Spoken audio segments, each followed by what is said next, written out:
Texas recently made a huge offer to help Donald Trump facilitate mass deportations in his upcoming term.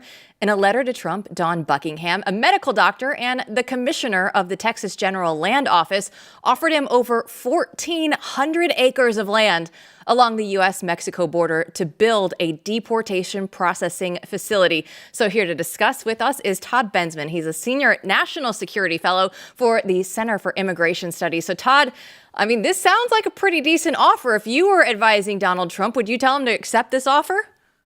Yeah, in a heartbeat, of course. Because, this is Texas.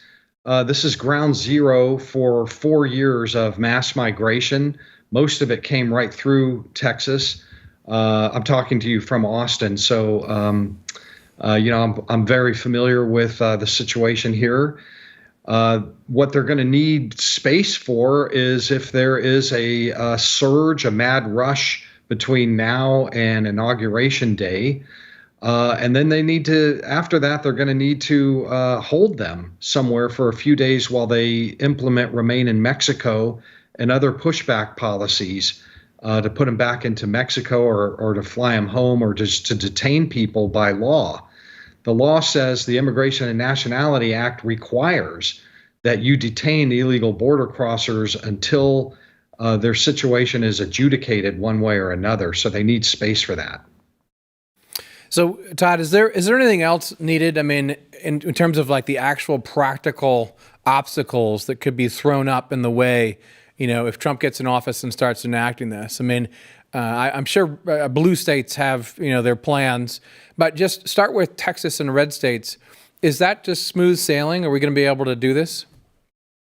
There's going to be litigation. You're going to have Mexico is already starting to indicate pushback, where I think the president just recently came out and said something to the effect that we're only going to take Mexican citizens back, none of these other nationalities. And so that's going to be a problem, a diplomatic issue that'll have to be settled between the State Department, the Trump State Department, and the Mexicans. I'm guessing probably some tariffs might settle that pretty quickly, or some bridge closures. And then, they need air assets. They need to fly people, long distances to return them to their home countries.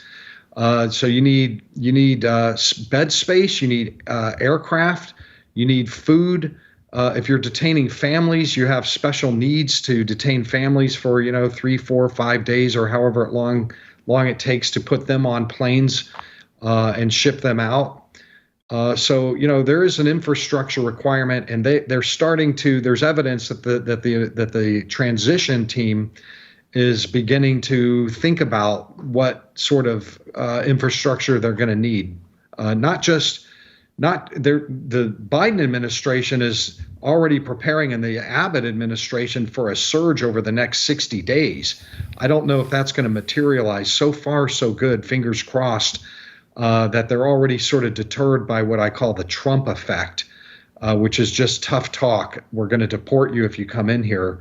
And it makes people want to stay home or shelter in place for now. Yeah, let's dive into that a little bit more, because you have been down there with the caravan that was trying to get up and cross the border. You were there in southern Mexico and saw them firsthand.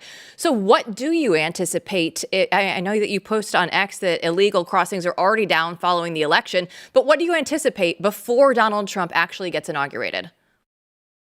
It's unstable. Right now, the Mexican government has an operation. They've been doing this for a year now for the campaign, for the Harris campaign, to reduce the terrible look of congestion at the border while she's out there on the stump. The presumption is that the Mexican military operation that has been holding them back down in Tapachula, where I was, would sort of dissipate and end after Election Day.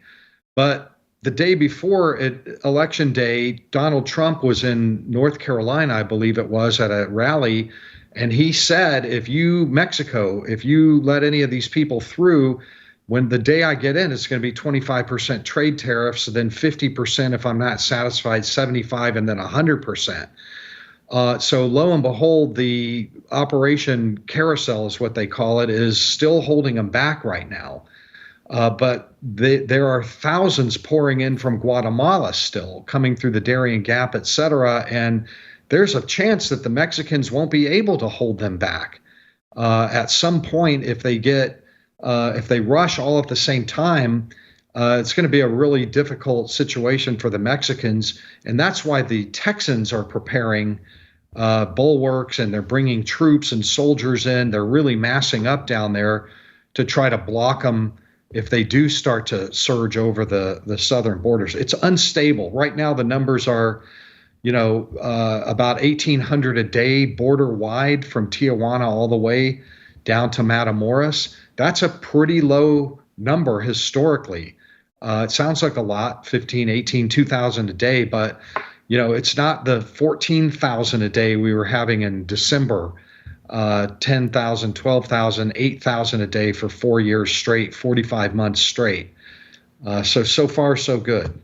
And by the way, one quick thing about that is, Tom Homan was appointed border czar, and he's going out on all the media. I am pretty sure, I don't know this for a fact, but I'm pretty sure that he's going out on media speaking very pointedly about his plans for deportation. If you come in here, don't get comfortable, you're gone. We're going to round you up. And I think that probably has had a tremendous deterring impact on the people that are thinking about doing a mad dash over the border. Absolutely. And I want to get your thoughts on another case. Earlier today, Jose Ibarra was found guilty on all counts for murder of Laken Riley. And he's, of course, the Venezuelan national that was here illegally. So what's your take on just the guilty counts here for this situation? Well, I think justice was served. I'm sorry for the family. All of us are. There's nobody who, can look at this case and not get a lump in their throat about what happened and the fact that it was so unnecessary. But if you just look a little bit beyond that, there's reason to be angry for the fact that we had to spend resources on this guy who never should have been in here. We had to investigate, charge, and now we're going to have to take care of him for the rest of his life, paying whatever it is per day to house a prisoner for, 50 years. That's a problem, too. And I think that, yes, justice was served. We got him in prison. But I'll just say, Donald Trump on the campaign trail was saying, he's going to push for the death penalty for people like this. And I think that's fiscally responsible.